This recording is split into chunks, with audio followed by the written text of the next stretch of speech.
Today we're going to take a look at the three main trigonometric ratios, and we're also going to learn a method on how to remember those three ratios, which is called SOHCAHTOA.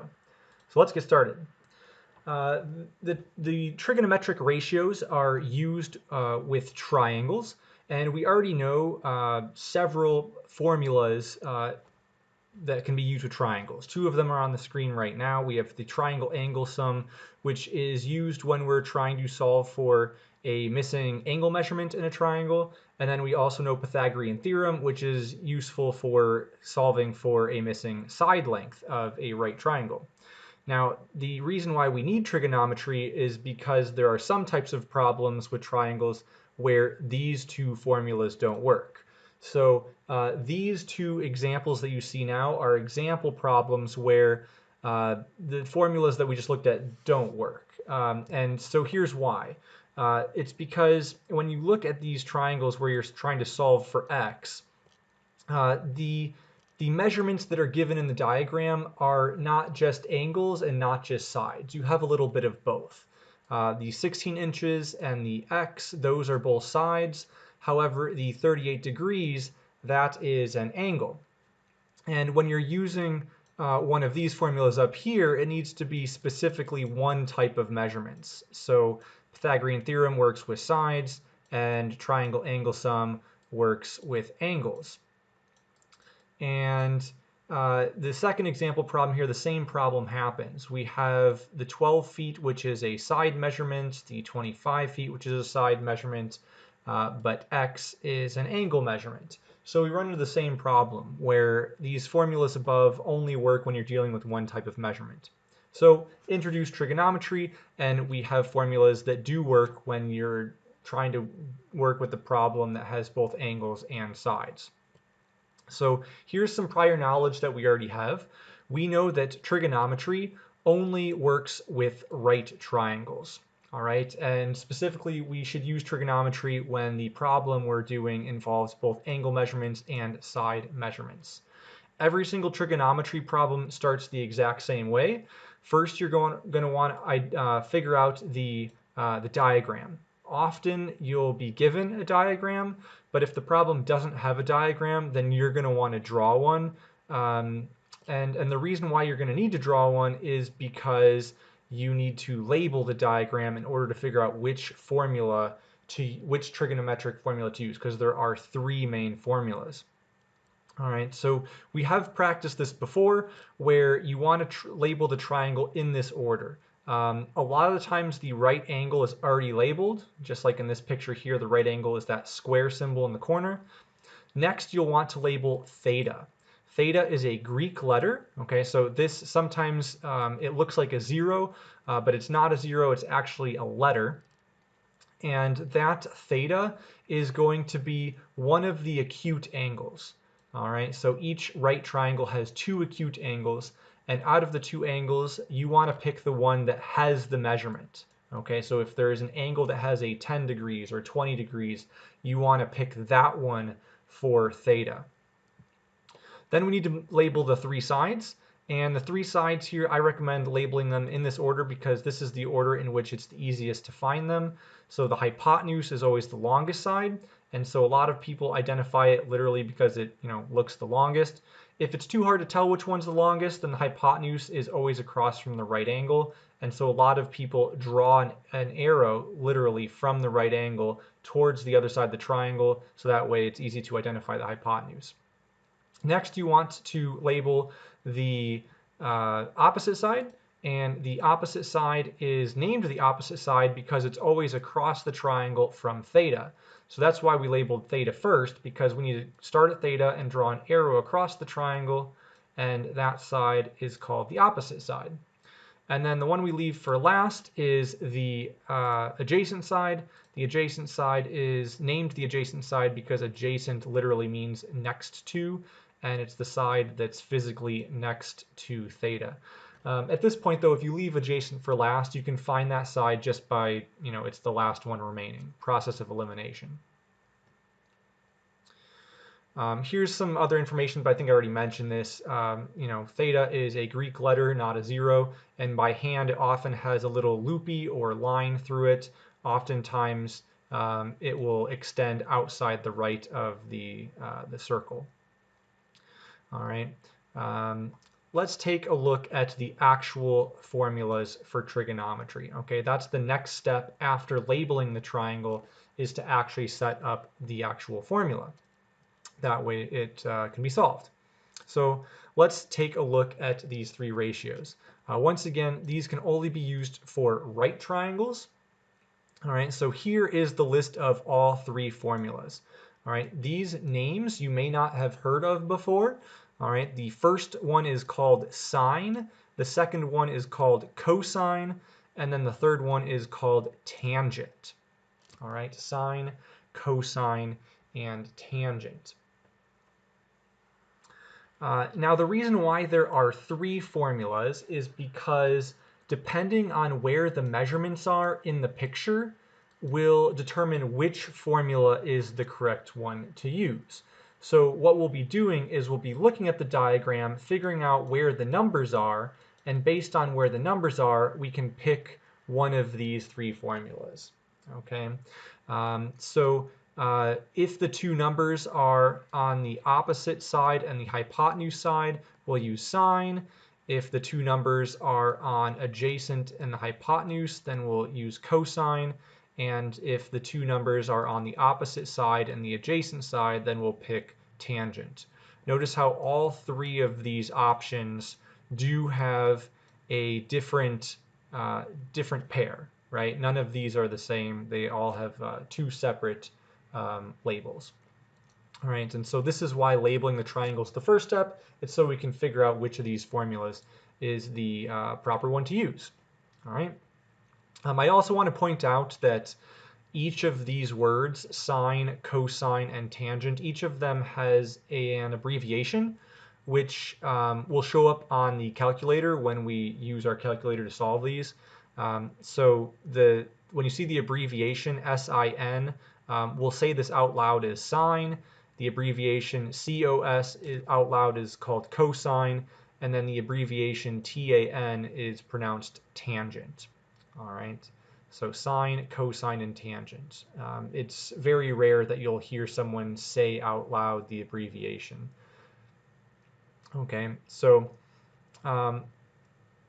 there are some notes here where sometimes it's better to use Pythagorean theorem if you're only using sides, right? If there's no angles involved, use Pythagorean theorem, or if there's no sides involved, then use triangle angle sum theorem. These formulas are only used when you have angles and sides involved, because we'll put the angle here and then we'll put the sides here in the formula. Because there are three formulas, some students are like, well, how do I remember these three formulas? Do I have to memorize them all? And of course, you could memorize them, and that would make solving the math questions faster.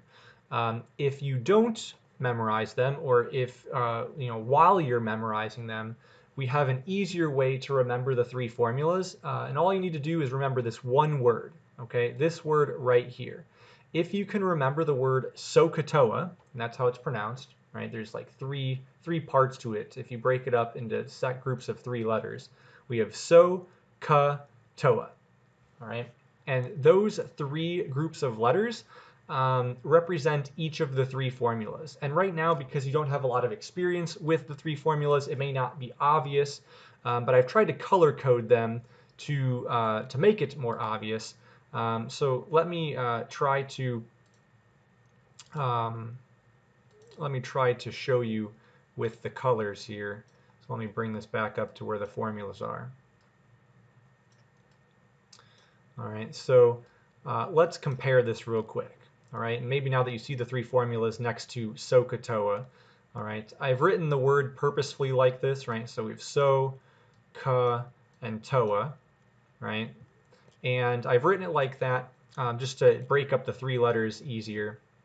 And it turns out that the first group of letters, if we focus on just this one, this represents the formula for sine, because the S is for sine, the O is for opposite, and the H is for hypotenuse.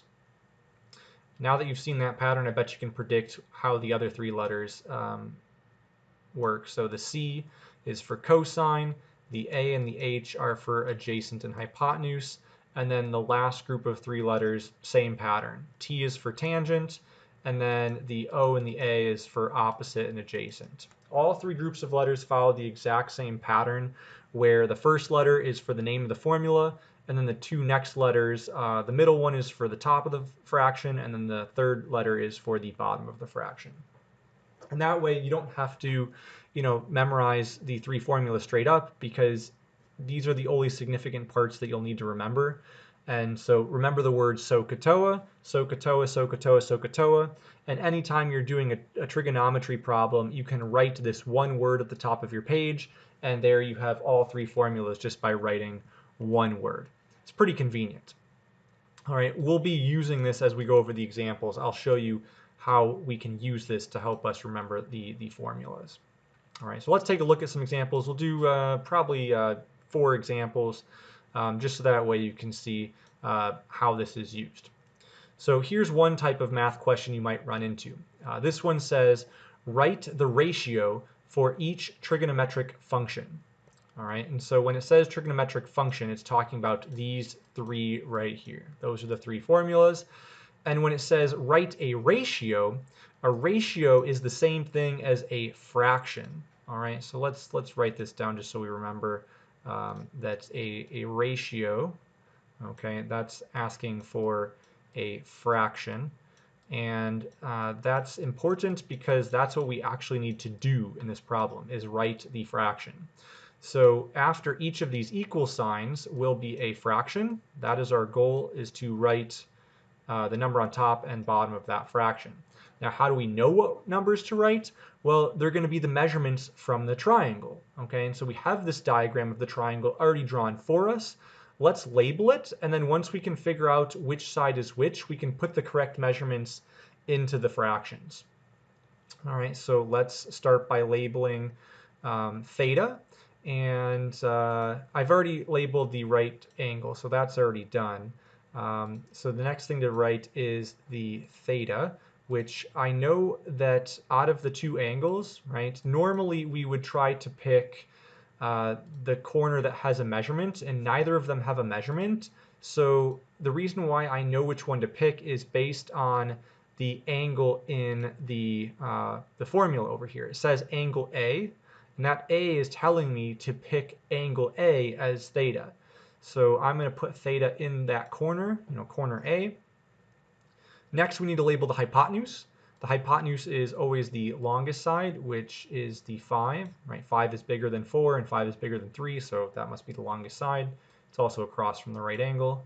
And then the next side is the opposite, which is always across the triangle from theta. So that would be the 3 is the opposite. And I forgot to label the hypotenuse. Let me actually write it as hypotenuse. And then the last side is the adjacent side. So we only have one side remaining, so that means that the 4 is the adjacent side. So now we have all of the labels, and our job is to now figure out which 2 numbers go in the fraction. So let's start with sine. This is where SOHCAHTOA helps us, because if we're dealing with the sine formula, we need to be looking at the SO of SOHCAHTOA. And in the SO of SOHCAHTOA, the top of the fraction needs to be the opposite, right? The top, see how there's an O for opposite on top? So I need to find the number for the opposite, which is the 3, and that is what goes in the numerator of the fraction.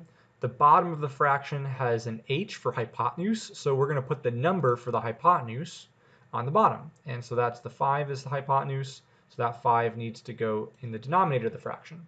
And that's it. This right here is done. We have successfully written the ratio, right? We wrote a fraction, and that's all the question wanted us to do. Done. Let's move on to cosine. For cosine, we're going to use the exact same strategy. The only difference is that this time, since we're dealing with cosine, we need to use the ca of SOHCAHTOA. 2 numbers. We notice that in the SOHCAHTOA that A for adjacent is on the numerator of the fraction.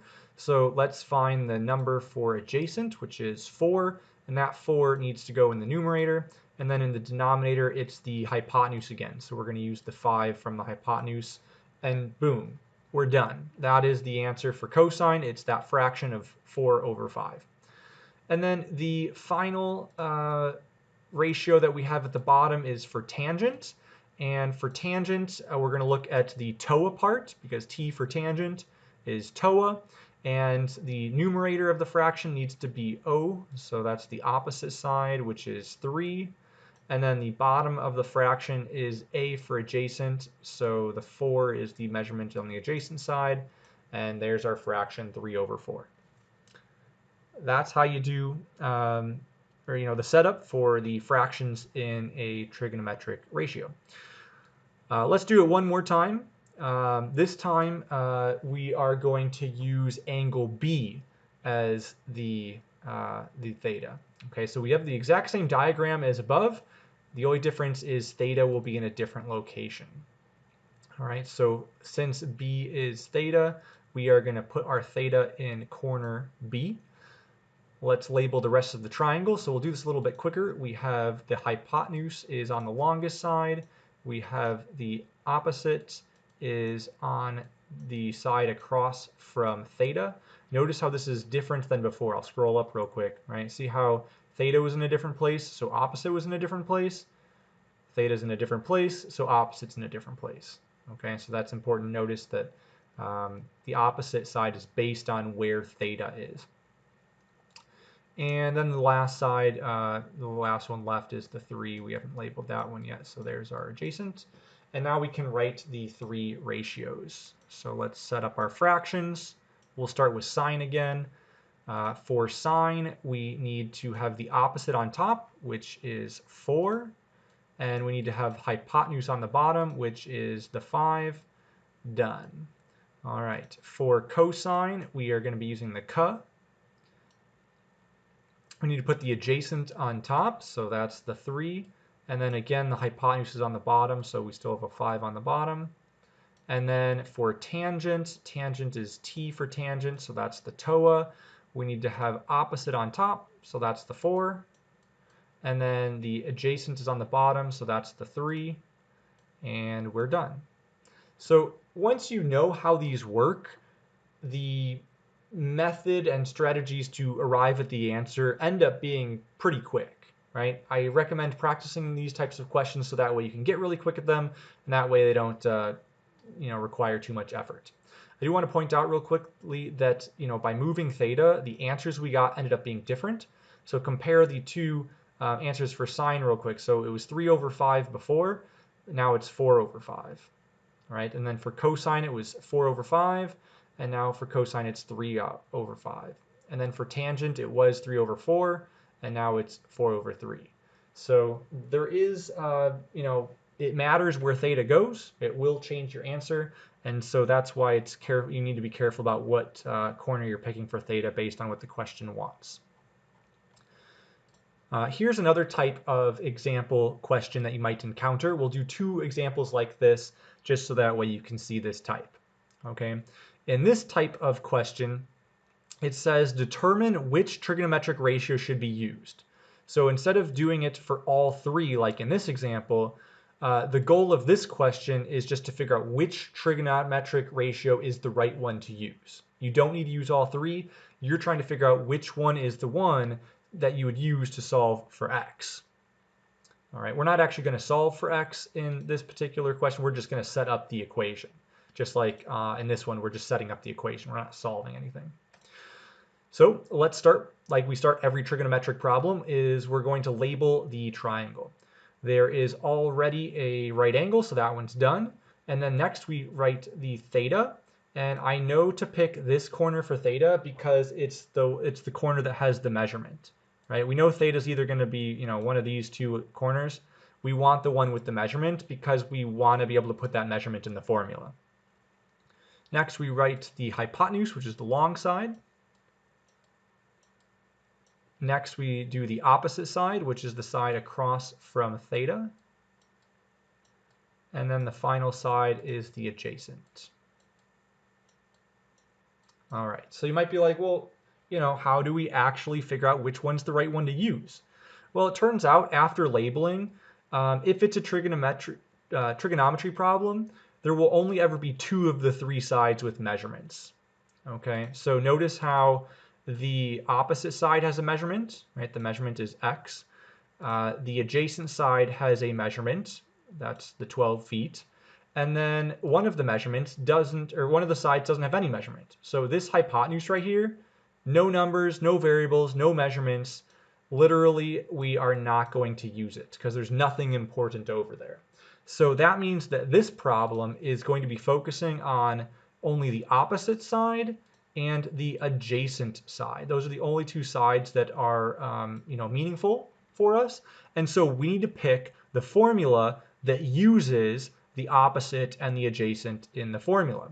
So we just scan through all three options, and we need to find the one that has opposite and adjacent.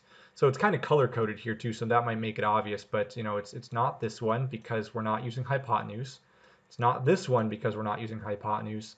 It's this one right here. O for opposite, which is the x, and A for adjacent, which is the 12. So tangent is the formula we're going to use. So I'm going to start by writing down the formula for tangent.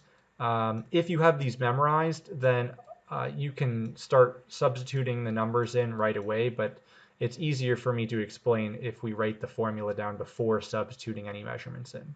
So I'm just copying this essentially from the notes, where tangent in parentheses with theta equals, and then the fraction was opposite on top and adjacent on the bottom. Okay, notice how this formula matches the TOA part of SOHCAHTOA. Now we need to just fill in the three measurements. The theta, all right, the theta goes in for theta, the opposite goes in for opposite, and the adjacent goes in for adjacent.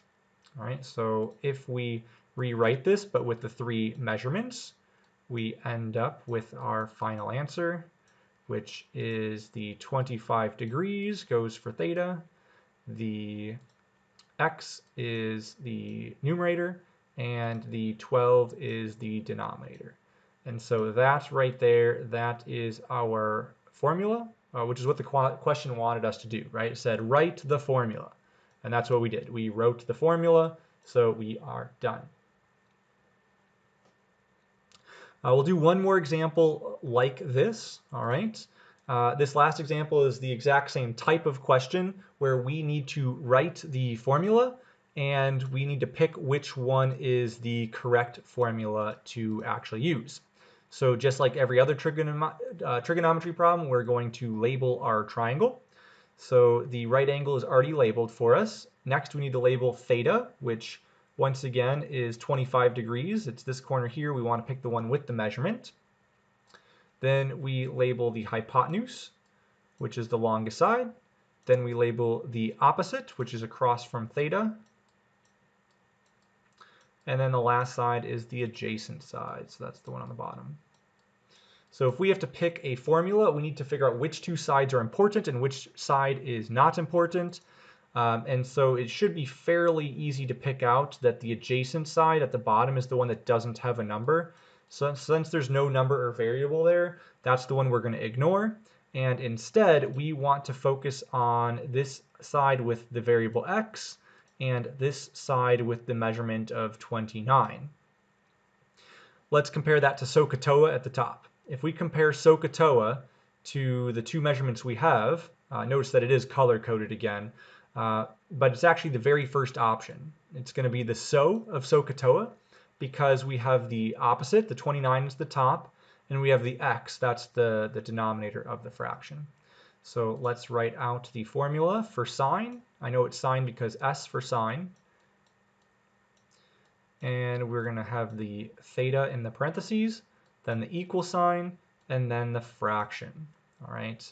On top of the fraction is the opposite, and on the bottom of the fraction is the hypotenuse. And so our next step is just to substitute the three measurements in again. We have theta is going in for theta. We have the measurement for hypotenuse goes on the bottom, and the measurement for the opposite goes on top. So let's take a look at what that looks like when we substitute in. So we have the sine, and in the parentheses, we have 25 because theta is 25 degrees. In the numerator, we have 29 because the opposite is 29 centimeters. And then in the denominator, we have the x. That's the variable from the hypotenuse. And that is all we need to do. That is the formula. And we have finished the question because that's what the question asked us to do. That's all for today. Make sure to like and subscribe.